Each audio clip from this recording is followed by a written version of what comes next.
Bonjour, bienvenue dans la leçon 6 de Mastercam. Donc on va commencer par récupérer le fichier qui a été généré à la fin du surfaçage, que vous trouvez dans Moodle, et moi que je vais trouver ailleurs, qui est un fichier .mcam. Donc, avant d'attaquer les usinages proprement dit, on peut vérifier que le repère il est bon. On va le retirer parce qu'il nous gêne. Vous devez vérifier aussi quand c'est comme ça, que vous êtes bien toujours, que tout est le repère C, le repère U, le repère de construction et le repère d'usinage sont bien dans la phase 20. On est toujours dans la phase 20, on n'a pas changé de phase. On rajoute simplement une opération d'usinage. Ensuite, on va attaquer le contournage de la pièce. Alors avant d'attaquer le contournage de la pièce, j'aimerais bien faire une petite vérification. Essayer de voir ce qu'on a comme matière à retirer là où il y en a le plus, c'est-à-dire ici. Donc je vais dans Accueil, Analyse de distance, je prends ce point-là et ce point-là, et on a 5,56 mm, on va dire, à retirer dans le coin. Donc ça nous permet de choisir la stratégie d'usinage. Alors là, il y a plein de possibilités. Jusqu'alors, quand on utilisait FICN ou les cycles d'usinage, ce qu'on avait tendance à faire, c'était le tour de la pièce tout un tas de fois en descendant petit à petit.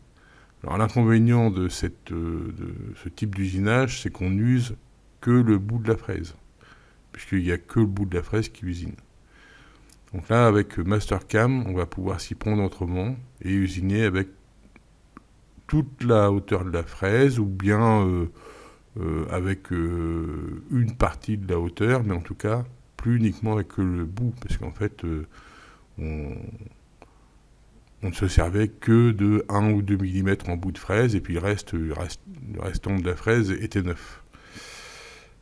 Alors, on va pouvoir y aller. Donc 5 mm, on est dans de l'alu, on va y aller en une fois. Mais on va aborder au passage d'autres tactiques, d'autres stratégies d'usinage. Donc je vous rappelle que vous avez, je vais les ramener par là, non, je la laisse à côté de Mastercam, la fiche ressources, je ne l'ai pas là d'ailleurs, il va falloir que je l'ouvre. La fiche ressources à suivre, c'est celle-là. Non, c'est pas celle-là, c'est celle-là, c'est la leçon 5. La leçon 6. Voilà, la fiche ressources. Donc, ce qui a changé ici, alors la position de l'origine pièce, c'est toujours la même. La position de l'origine programme aussi. Juste au niveau du brut, on est à 42 au lieu de 43,5. L'outil qu'on va utiliser le même outil pour l'ébauche et la finition.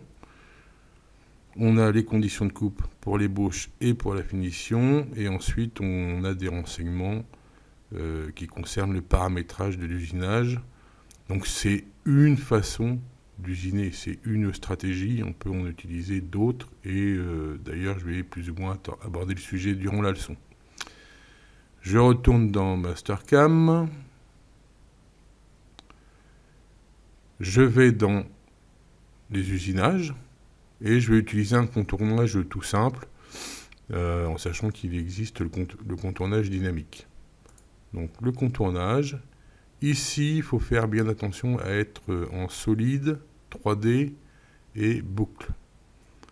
Alors il y a encore d'autres façons de sélectionner le contour, mais là c'est la plus simple. Je n'ai pas trouvé d'autres qui soient plus simples à utiliser, plus faciles. Alors je vais sélectionner le bas, donc cette arête-là, le bas de mon contour. Alors sur cette pièce-là, c'est évident parce que le haut du contour, il est beaucoup plus compliqué à sélectionner. On a une petite fenêtre qui s'ouvre ici, sélection de la face, lorsque le logiciel a plusieurs possibilités. Et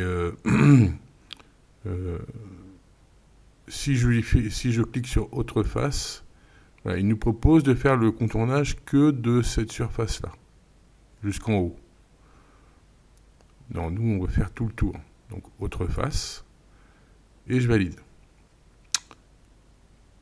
Aussitôt, une fois que j'ai validé, il me met une petite flèche dans ce sens-là. Ça, c'est le sens d'usinage. Est-ce que j'usine dans ce sens-là ou est-ce que j'usine dans l'autre sens? Donc, en avalant ou en opposition. Sur les machines à commande numérique, on travaille toujours en avalant. Donc, c'est le bon sens. Si je voulais modifier le sens d'usinage, il suffirait de cliquer sur la flèche inversée de la fenêtre chaînage solide. Voilà, comme ceci. Moi, je reste dans ce sens-là pour travailler en avalant. Et ensuite, les deux petites flèches qui sont ici, c'est pour indiquer où va se trouver le début de l'usinage, à peu près.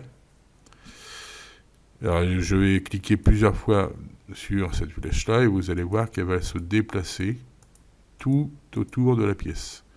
Je vais la laisser là aussi, ça me plaît bien. Si ma sélection ne me plaisait pas, je pourrais l'annuler ou revenir sur une autre sélection. Là, il n'y a pas d'autre sélection. Voilà, donc je vous laisse faire cette manipulation-là. Hein. Vous sélectionnez bien tout ce qu'il faut et on valide. Aussitôt, on a la fenêtre de l'usinage 2D contournage qui s'ouvre. Et puis on va, comme dans la leçon précédente, on va paramétrer un minimum de choses. J'ai oublié de faire quelque chose, c'est de mesurer la hauteur de mon profil. Donc il fait 30 mm, hein. Bon, je le sais, mais sinon on aurait pu le mesurer. Je vais simplement, il faut quand même que je sélectionne un outil, parce qu'évidemment, mon contournage, je ne vais pas le faire avec un outil, avec un tourteau à surfacer. Donc je vais chercher mon outil, sélection d'un outil. Là, si vous avez toute une liste d'outils, je vous rappelle que vous pouvez filtrer et vous sélectionnez une fraise de taille. Je valide.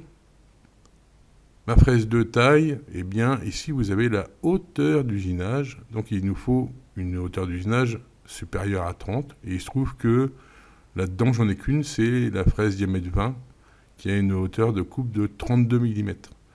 Alors, si je n'en trouvais pas, je pourrais en prendre une autre et puis la paramétrer. Donc, je sélectionne celle-ci. Je valide. Et pour l'instant, je ne vais rien faire d'autre. Évidemment, ce n'est pas bon. Il me met un numéro d'outil de 223, des conditions de coupe que je peux à peine respecter. Et puis, j'ai absolument rien paramétré là-dedans. Mais je vais valider, comme pour l'exercice précédent, je vais regarder, est-ce qu'il me propose quelque chose sans que je paramètre rien? Oui. Voilà, sans que je paramètre rien, j'ai juste pris une fraise diamètre 20. Donc je peux simuler, il est prêt à simuler. Hein. Là, il n'y a pas de recalcul, puisque c'est le premier jet. Et je vais regarder quel est le parcours. Donc ici, vous pouvez changer des petites choses, hein, si vous le souhaitez. Vous verrez ce que ça donne. Moi, j'ai déjà essayé. Pour l'instant, je n'ai pas envie d'utiliser d'autres options. Je vais en lecture normale. Vous pouvez aller plus vite si vous voulez. Bon, là, de toute façon, ça va être vite fait puisqu'il va faire qu'un tour. Et je suis bien dans mon onglet usinage. Hein. Je vous ai pas, j'en ai pas parlé au début, mais en principe, de toute façon, quand vous ouvrez le fichier, vous devez être dans l'onglet usinage, au niveau des vues qui se trouvent en bas. Donc on s'aperçoit que la fraise fait bien le tour de la pièce, mais donc à sa vitesse, et puis il n'y a pas de finition, il n'y a rien du tout. Donc maintenant, on va retourner dans le contournage au niveau des paramètres pour changer les différents paramètres. Alors déjà, je vais aller sur ma fraise dans un premier temps. Je double-clique dessus. Donc c'est une fraise diamètre 20. Longueur de coupe 32, ça c'est essentiel et il faudra bien choisir cet outil-là lorsqu'on fabriquera la pièce. Le reste, je n'y touche pas. Finaliser les propriétés, c'est là où je vais mettre un numéro d'outil. Donc on va essayer de prendre certaines habitudes, certaines bonnes habitudes, avoir une fraise à surfacer en T1, la pénule toujours en T10, ensuite en T2, un foret à pointer, on en a souvent besoin, et puis ensuite les autres outils. Donc là, je mets mon outil, ma fraise en T3. Les conditions de coupe, on va les chercher dans le tableau qui se trouve ici. On a un outil ARS. On est dans de l'alu, on est en fraisage, on a une vitesse de coupe de 120 et une vitesse d'avance par dent de 0,2. Donc on essaiera d'appliquer les paramètres qui se trouvent ici.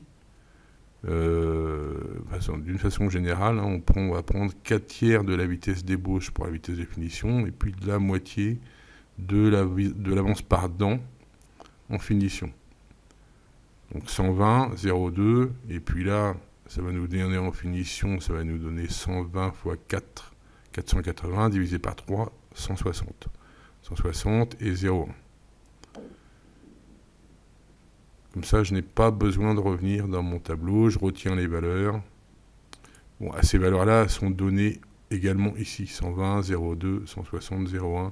Et j'ai même ici le calcul de la fréquence de rotation en finition et d'avance en millimètres par minute pour la finition. Ça, c'est dans la fiche ressources, hein, tout ça. Fiche ressources que vous pouvez vous passer de consulter pendant la leçon, puisque je le fais à votre place, mais que par contre, il faudra bien aller consulter pendant l'exercice. Il faudra suivre toutes les données de la fiche ressources. Je retourne dans Mastercam. Donc vitesse de coupe 120, vitesse d'avance par dent 0,2. On va supposer qu'on a bien une fraise qui a 4 dents. La vitesse d'avance plongée, j'en ai pas parlé, mais vous l'avez peut-être vu au passage, c'est 2000 mm par minute parce qu'on plonge à côté de la pièce. Je peux renommer ici, je vais mettre fraise F. Donc c'est une fraise en ARS. Ça, en ARS, on peut le signaler aussi ici. HSS, hein, c'est la même chose, c'est High Speed Steel. Donc c'est la même chose qu'acier rapide en français.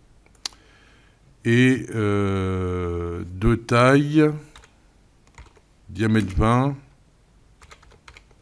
Parce que vous n'êtes pas obligé de le faire. Hein. Je le fais par Z4, c'est le nombre de dents. Et je vais même mettre hauteur de coupe 32.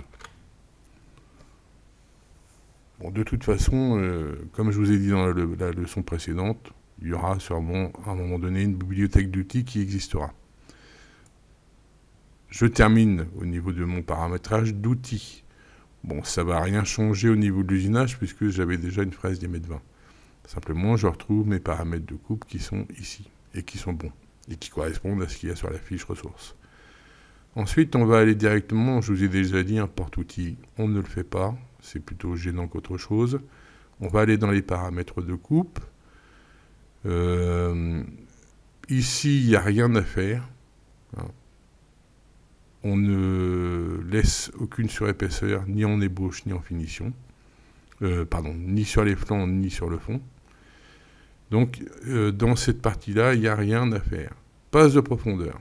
Passe de profondeur, on pourrait très bien décider de faire plusieurs passes en profondeur, histoire de dire on ne retire pas toute la matière d'un coup. Mais de toute façon, on n'est pas obligé de retirer toute la matière d'un coup. On a la possibilité, vous allez voir avec les passes multiples, de retirer la matière en plusieurs fois, mais en allant directement en bas. Donc, au niveau des passes de profondeur, je ne touche à rien. Je vais paramétrer l'entrée-sortie. Alors vous, quand vous allez arriver sur cette page-là, vous n'avez peut-être pas ces valeurs-là. Moi, c'est des valeurs que j'utilise très souvent, donc et auxquelles je ne touche pas, hein, 20%. Donc c'est le rayon du diamètre pour l'arrivée de la fraise. Alors on peut arriver perpendiculairement, bon, ça n'a pas d'intérêt.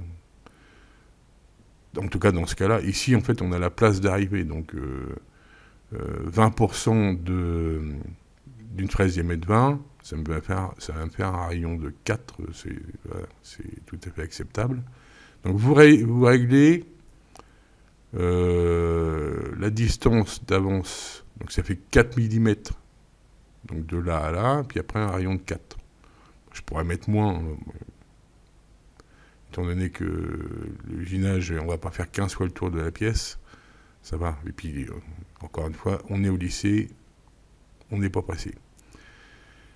Donc vous réglez 20% ici et ici, et pour retrouver les mêmes conditions, je vais changer pour que vous voyez, si je fais 10% ici, c'est-à-dire 1 mm, 2 mm, pardon,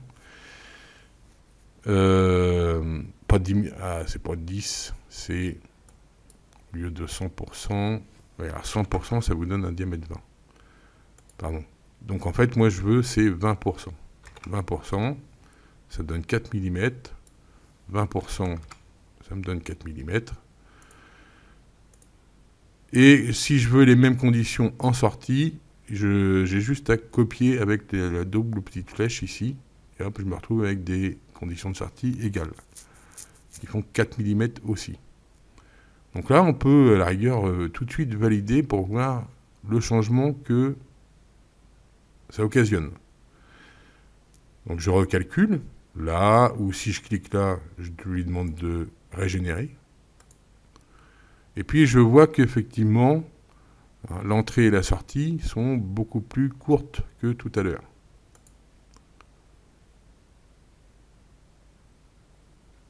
Alors au niveau de l'usinage, ça ne change rien. C'est juste pour l'arrivée de l'outil. Je ne fais même pas la fin de la simulation. Je reviens dans les paramètres. Ça, c'est pas tellement important.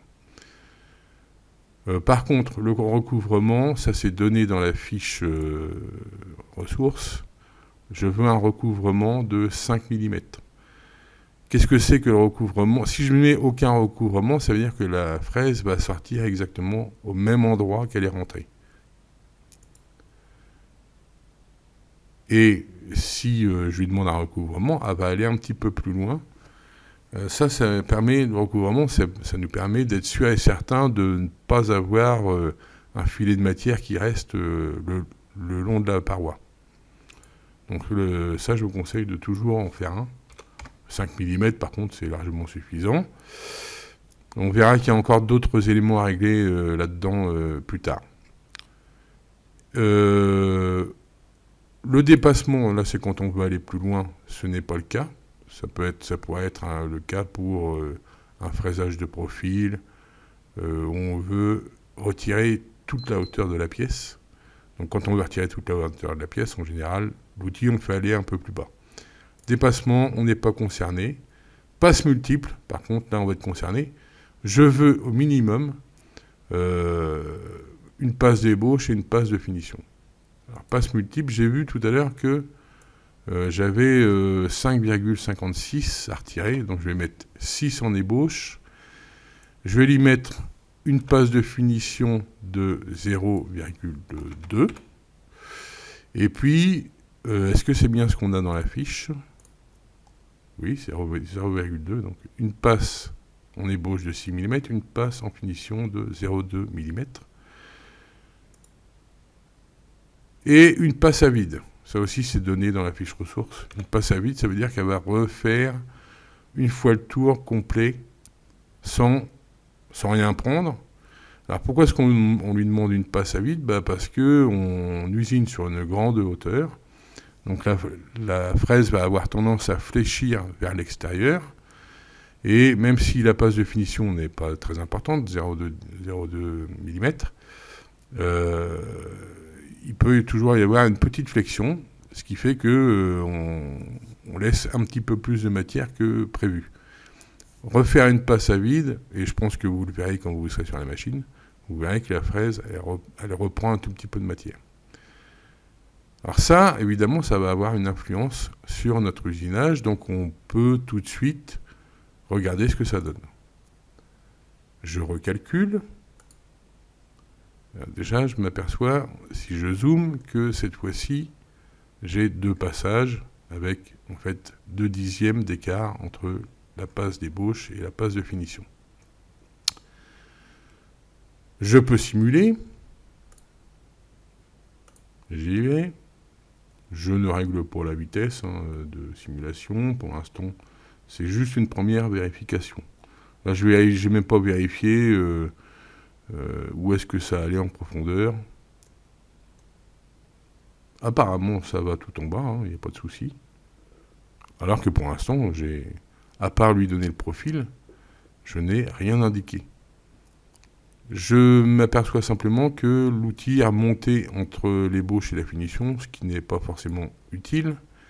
Et effectivement, dans la fiche ressources, on vous l'indique. Laissez l'outil baisser entre l'ébauche et la finition. Alors, où est-ce que ça se règle, ça? Ça se règle. On retourne dans paramètres. Et ça se règle... alors, pas ici. Ici, c'est en fait, c'est lorsqu'on a plusieurs... que je dis pas, oui. Entrer uniquement un, plonger après recouvrir. Plonger après premier mouvement, surtout pas. Passe multiple, bah oui, c'est ici. Laissez l'outil baisser.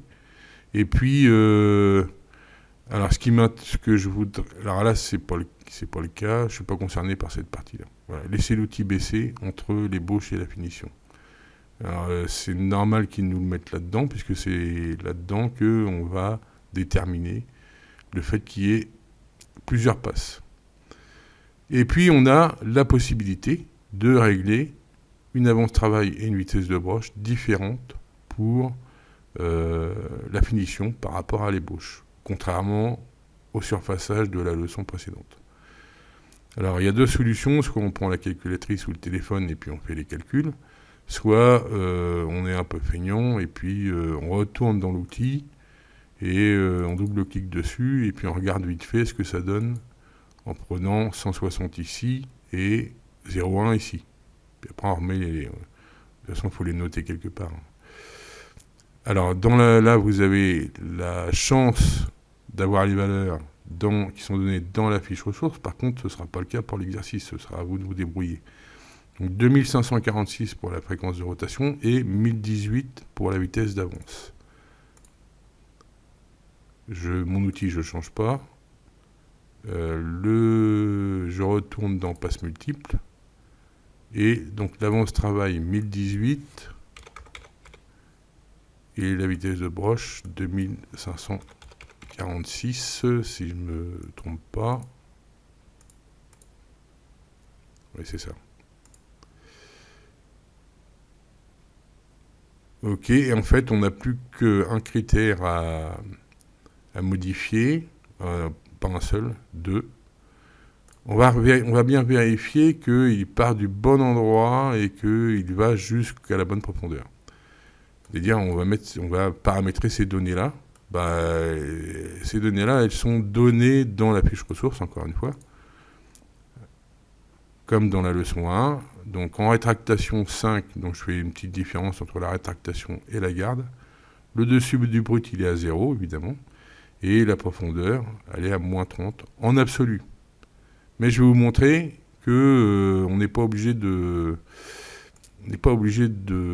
s'embêter à réfléchir à tout ça. Si quand même en absolu, là, je vais mettre 3 et 5 pour la garde et la rétractation. Le dessus du brut, je peux aller le chercher en cliquant en haut. Alors là, par contre, il faut arriver à choper quelque chose, un point, une arête, peu importe. Et on s'aperçoit qu'il ne donne pas facilement les arêtes. Donc je vais prendre un point. Et c'est lui qui détermine tout de suite, tout seul, que c'est à 0 en absolu.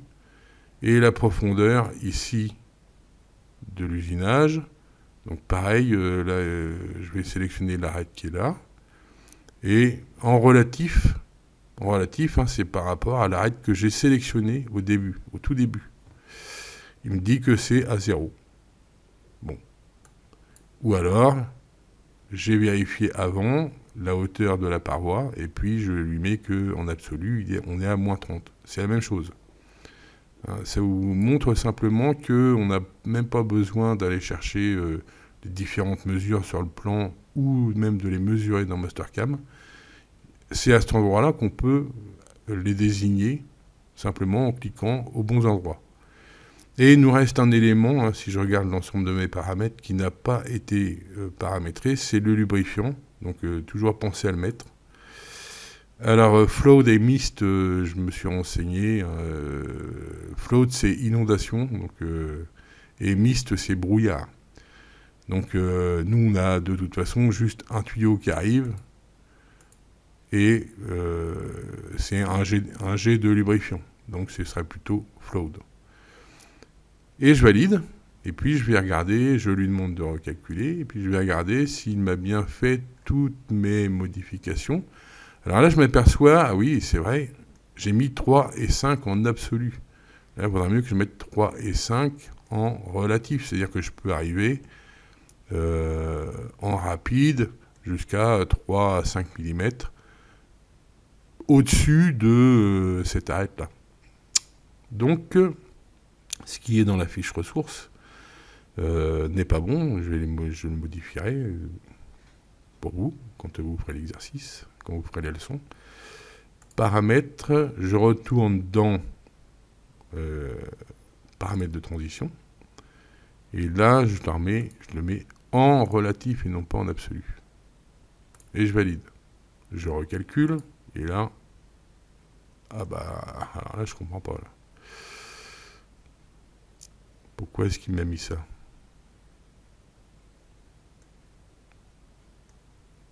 En relatif, il ne devrait pas le mettre en relatif. Il ne devrait pas le mettre à cet endroit-là. Bon, bah là, en absolu, je vais lui mettre moins 27. Et puis ici, moins 25. Je valide. Je recalcule. Voilà. Là, c'est beaucoup mieux. Mais bon, c'est tout de même bizarre qu'il nous ait donné ça en relatif. Enfin, qu'il nous ait donné ce qu'on a eu juste avant en relatif. Si je simule, donc un premier passage, je ne remonte pas, et un deuxième passage pour la finition. Et là, en fait, mon usinage correspond à ce qu'il y a sur la fiche ressources. Mais la leçon va continuer un petit peu parce que je vais vous montrer. Et puis, le dernier passage à vide de la fraise. On va aller un petit peu plus dans le détail. Je peux faire la simulation graphique complète. Alors ici, je n'ai sélectionné que le contournage. Je n'ai pas sélectionné le surfaçage. Alors j'y vais. Un passage en ébauche. Un autre passage en finition avec le même outil. Et un passage à vide. Donc là, il me remontre évidemment le profil de la pièce finie. Ok.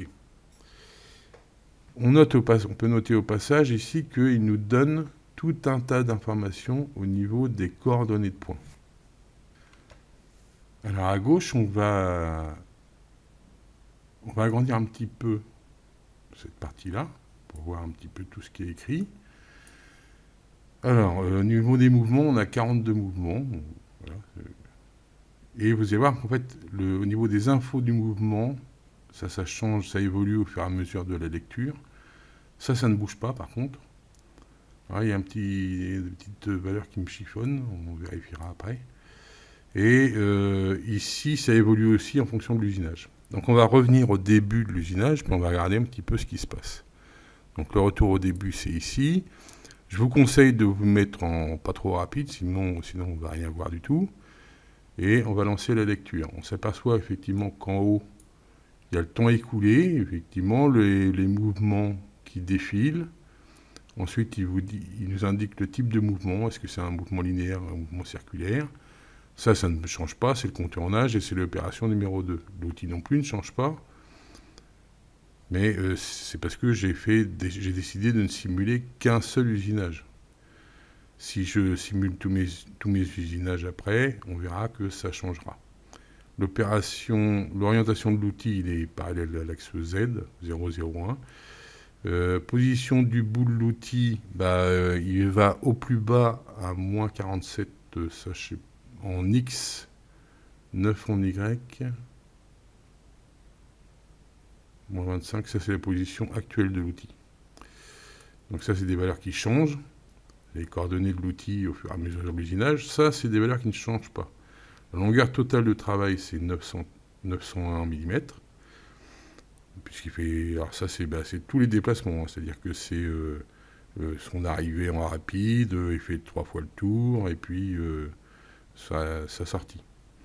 Le temps de travail, c'est 48,05 secondes.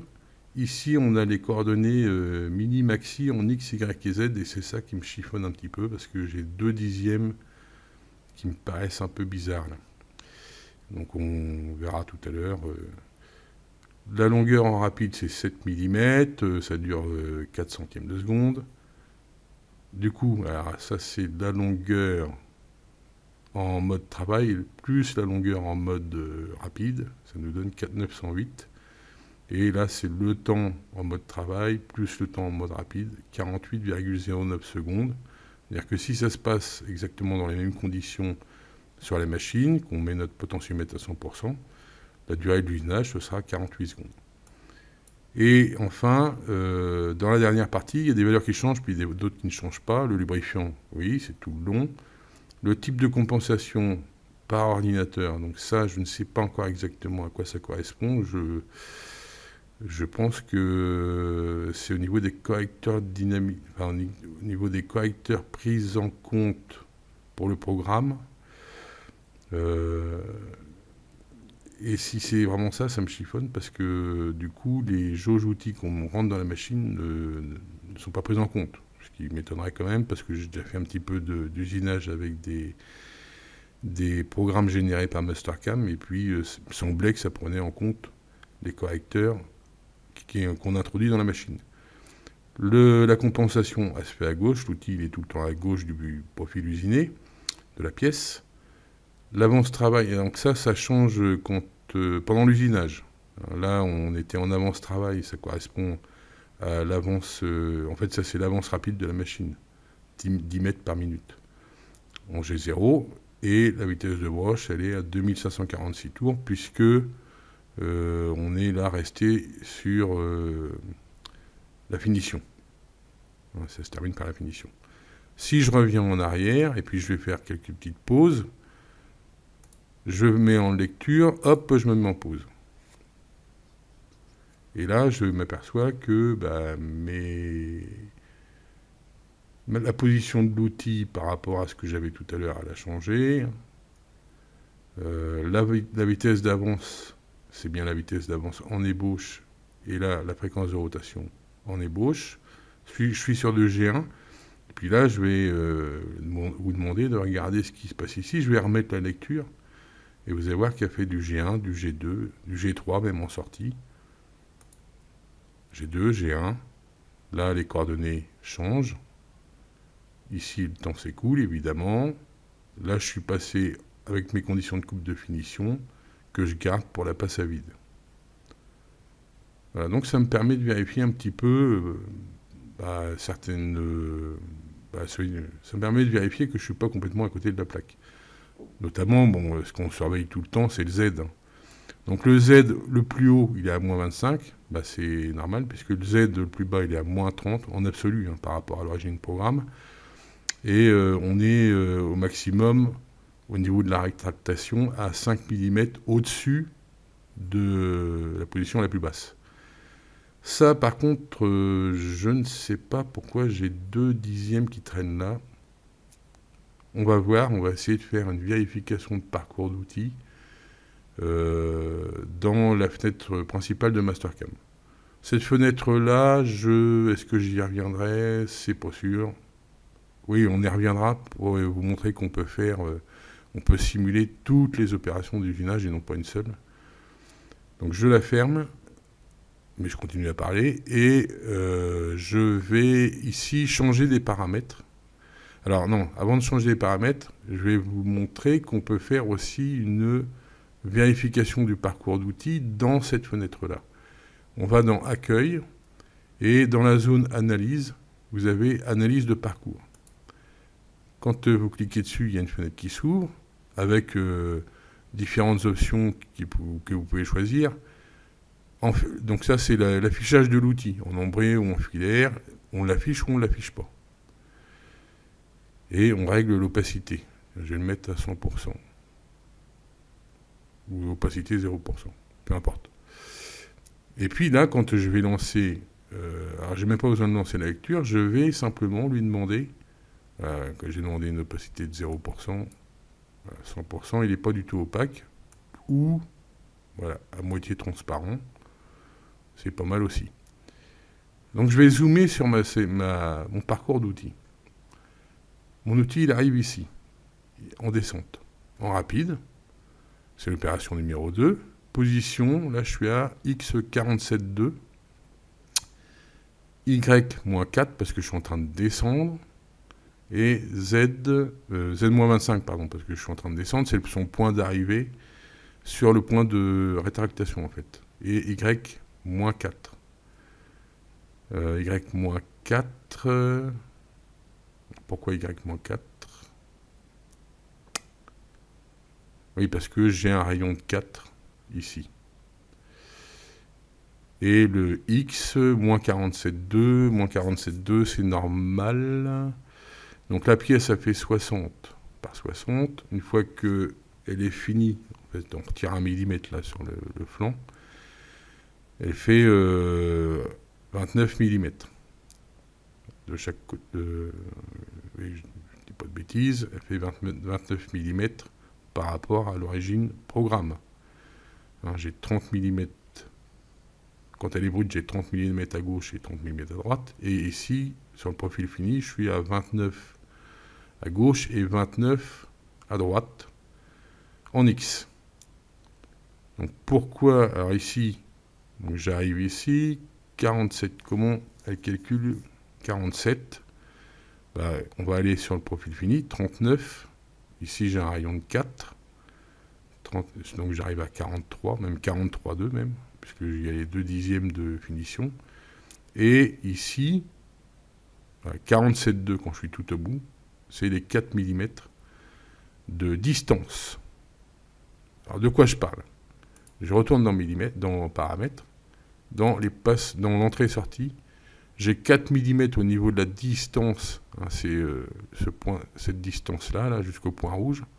Ensuite, j'ai 4 mm de rayon, donc ça fait encore 4 mm en X, pardon. Donc en tout, 8 mm, plus, étant donné qu'il s'écarte de 2 dixièmes pour la finition, ça fait 29, plus les 8 mm, ça fait 37, plus les 2 dixièmes, 37,2. Je retourne dans parcours, voilà, 37,2. Et il manque encore 10 mm. Qu'est-ce que c'est? C'est le rayon de la fraise. Alors, j'avance. Donc là, j'arrive à 43. Et ici, alors là, je vais zoomer pour bien faire attention. Est-ce que je suis... Alors là, je suis sur la trajectoire d'ébauche. Donc, je suis à... Je vais revenir ici, sur ce point-là. Là, je suis à moins 39,2. Et quand je ferai la finition, je serai à moins 39. C'est-à-dire 29 plus les 10 mm du rayon de fraise. C'est-à-dire que là, en fait, il nous donne les coordonnées du centre de la fraise. Et il nous donne les coordonnées uniquement quand on est sur des points d'intersection de trajectoire. Il nous dit en quel mode on est, en G1.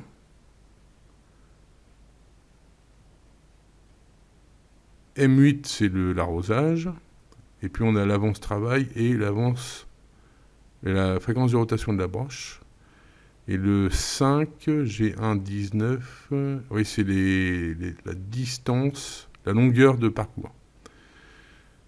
Voilà, c'est ça.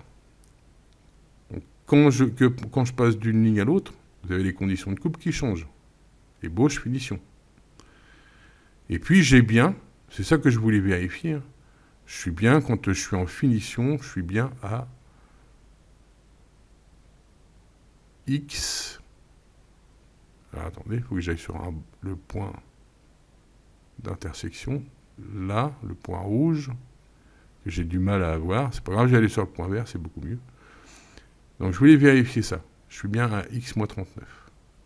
Et non pas moins 39,2. Pourquoi moins 39,2 ? Alors là, mystère et boule de gomme, parce qu'en plus, c'est...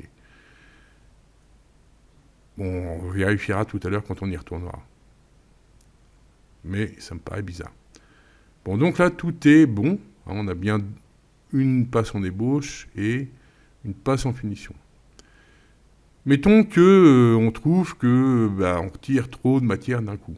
Parce que là, on retire dans le coin, on retire 5,5, grosso modo, moins les 2 dixièmes, ça fait 5,3 mm d'un coup sur toute la hauteur. Alors on a plusieurs solutions. Soit on se dit, je vais écarter un petit peu ma fraise de la pièce au départ pour que ça prenne moins dans les coins. Ou alors, on peut se dire aussi qu'en profondeur, on ne va pas tout prendre d'un coup. Alors, on va faire ce premier choix-là. On va couper la hauteur de la pièce en deux. C'est-à-dire qu'au lieu de faire directement 30 mm d'usiner sur 30 mm de haut, on va usiner en 2 x 15. Alors pour sortir du mode parcours d'outils, là, il suffit de faire échappe. Et je vais retourner dans mes paramètres. Et là, je vais paramétrer. Donc tout ça, vous n'avez pas besoin de le faire. Il suffit que vous suiviez. Voilà, c'est des possibilités en plus. Les paramètres de coupe, je vais dedans. Là, je ne change rien. Passe de profondeur, par contre, tout à l'heure, je ne l'avais pas sélectionné. Cette fois-ci, je le sélectionne. Je ne veux toujours pas faire de finition en ébauche, puisque de toute façon, là, le talon, il va partir. Et ce n'est pas à ce moment-là qu'on fait de la finition au fond. C'est quand on tournera la pièce et qu'on usinera le talon. Donc, prise de passe en finition, je laisse à 0. Et puis, là, je peux lui demander de me faire... Donc, le pas maxi d'ébauche, c'est la prise de passe maxi d'ébauche. Je vais lui demander 15. Et là, je pourrais même lui demander 20, par exemple. 20, de toute façon, il va bien voir qu'il ne peut pas usiner la pièce en une fois. Et là aussi, on a la possibilité de laisser l'outil baisser entre la finition d'ébauche et l'ébauche en profondeur et la finition en profondeur, sauf que moi, je ne mets pas de finition en profondeur. Alors là, de toute façon, il n'y a vraiment pas d'intérêt à en mettre, puisque c'est de la matière qui va partir après. Je valide, et je regarde ce qui se passe. Il recalcule, voilà, et on voit bien qu'il a coupé son usinage en deux. Alors, est-ce qu'il a bien pris 30 mm et qu'il l'a divisé par 2 pour faire 15 ? On va vérifier tout de suite. On va retourner dans le parcours d'outils, parce que dans la simulation, je ne pense pas qu'on puisse s'en apercevoir. Nulle part, on a Z de... Attendez, je retourne dedans. Je fais une pause. Non, je suis à Z0, donc non, c'est pas là. Là, je ne peux pas m'en apercevoir dans la simulation. Par contre, si je lui demande l'analyse du parcours d'outils, et puis que je viens ici, je suis à Z-15, donc il a bien coupé, alors que je lui avais mis 20 en profondeur. Il a réparti la hauteur des deux passes, 15 mm chacune. Bon, ça, c'est normal qu'il fasse ça. Tous les cycles d'usinage que vous avez dans une machine, tous les programmes font ça. Donc là, on a 15 mm en ébauche, puis ensuite, il va faire 15 mm en finition. Et c'est à ce moment-là que je vais lui demander de faire la finition uniquement, parce que là, si on regarde en détail, il me fait la finition aussi à cette hauteur-là. Et si on fait ça, bon, alors on risque d'avoir un trait qui apparaît à cet endroit-là. Une marque d'outil qui apparaît à cet endroit-là. Donc, si je ne veux être sûr de ne pas avoir ça, je vais aller dans les paramètres. Et au niveau des passes multiples, je vais lui demander de faire la finition uniquement à la profondeur finale. Et non pas à toutes les profondeurs. Profondeur finale, je valide. il a besoin d'un recalcul. Et si je zoome, ben, je m'aperçois qu'effectivement, ma finition, à ce niveau-là, elle est partie. Elle a disparu. Voilà. Et donc, avec mon parcours d'outils, je peux voir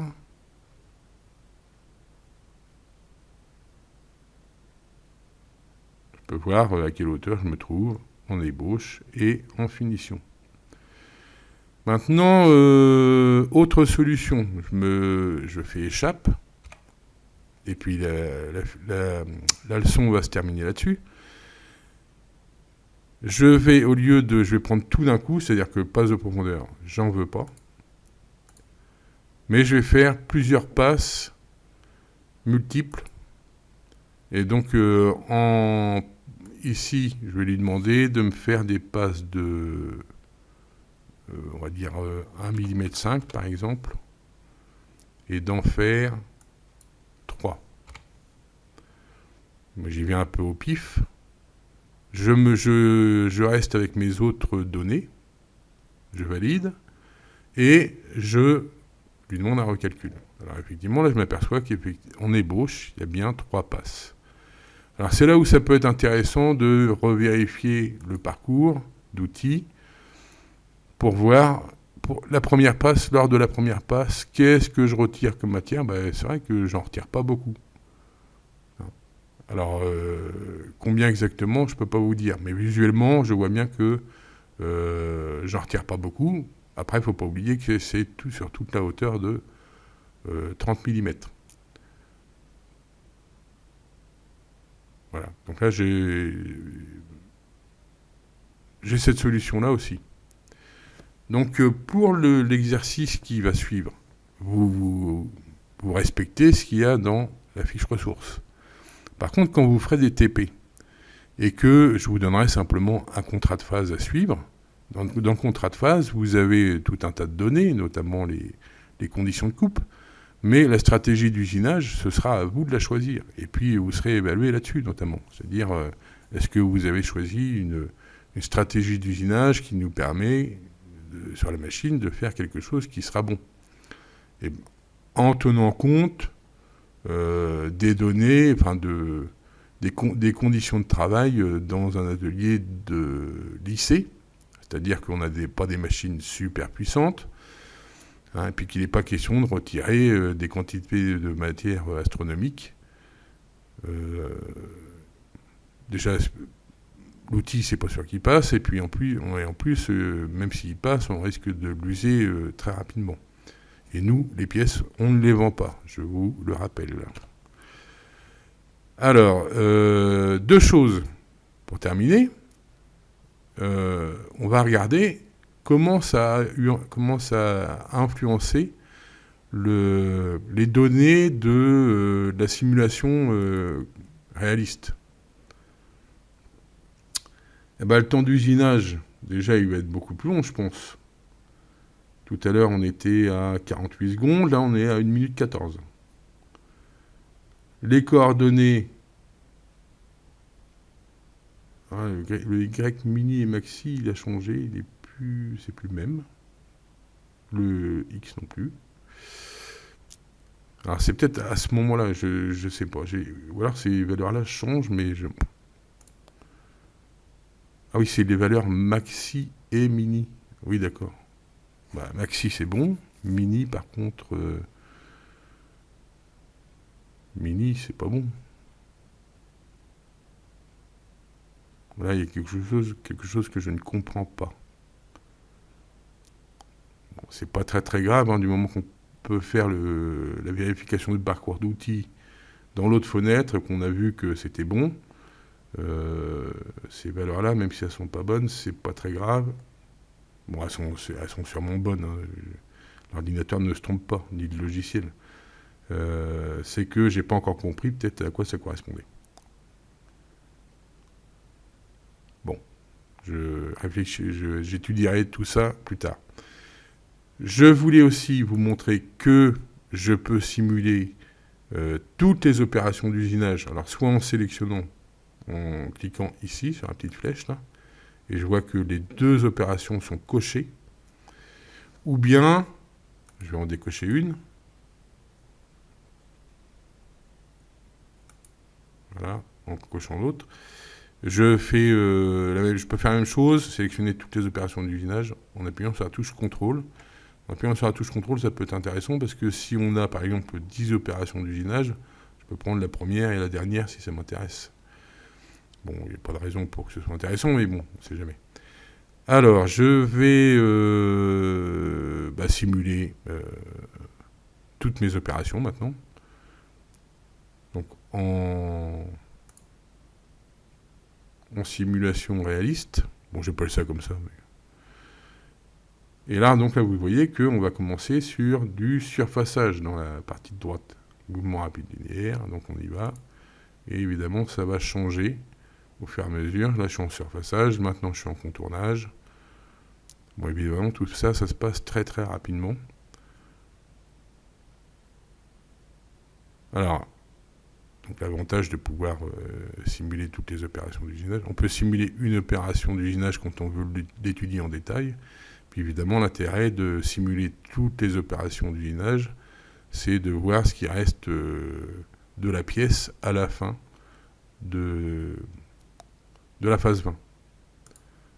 Voilà, donc je vais vous demander de suivre la fiche ressources pour faire l'exercice 6. Et je vous souhaite bon courage.